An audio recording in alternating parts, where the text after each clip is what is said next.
Les débats à l'Assemblée nationale et au Sénat ont été vifs et nous remercions les 80 courageux députés et sénateurs qui se sont opposés ou s'opposeront à ce texte inique, contraire à la justice, qui bafoue les droits de l'enfant à naître, qui ne respecte pas les droits du plus faible, ceux de l'embryon dans le sein de sa mère, comme si avorter n'était pas un drame, mais devenait une chance qu'il faudrait célébrer dans la liesse, comme cela va être fait probablement au Trocadéro, sur le parvis des droits de l'homme.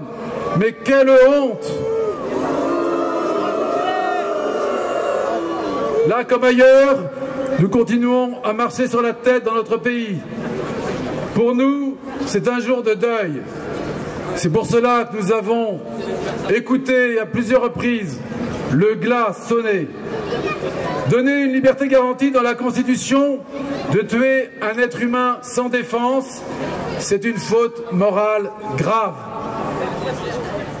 On mesure l'effondrement intellectuel qui amène les députés à voter pour cela. La peine de mort a été supprimée pour les coupables et va être rétablie pour les innocents.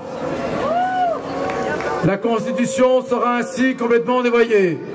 Je pense que ses fondateurs, le général de Gaulle, se retournent dans leur tombe. Ce projet est dangereux.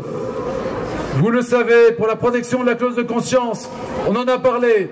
Et Mathilde Panot, plus longtemps que quelques dizaines de minutes, réclamait l'abrogation des doubles clauses de conscience. Ça n'est pas une lubie, c'est une réalité.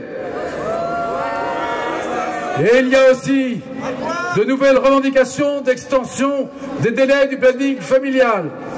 L'avortement à la demande jusqu'au dernier jour avant la naissance. Mais quelle honte! Voter un tel texte, c'est détruire notre humanité, pour laquelle l'interdit de tuer est fondamental, et c'est précipiter la chute de notre civilisation. Nous avons porté des roses blanches. Elles ont été déposées devant la banderole où l'on peut voir « Nous avons tous été des embryons ». Ne l'oublions pas. Ces roses blanches, symboles de résistance, ont été déposées devant des échographies de fœtus.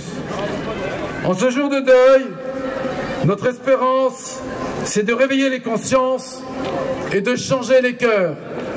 À des journalistes qui me disaient « Mais bon, vous avez perdu le combat », j'ai répondu « Si nous perdons une bataille, nous n'avons pas perdu la guerre ».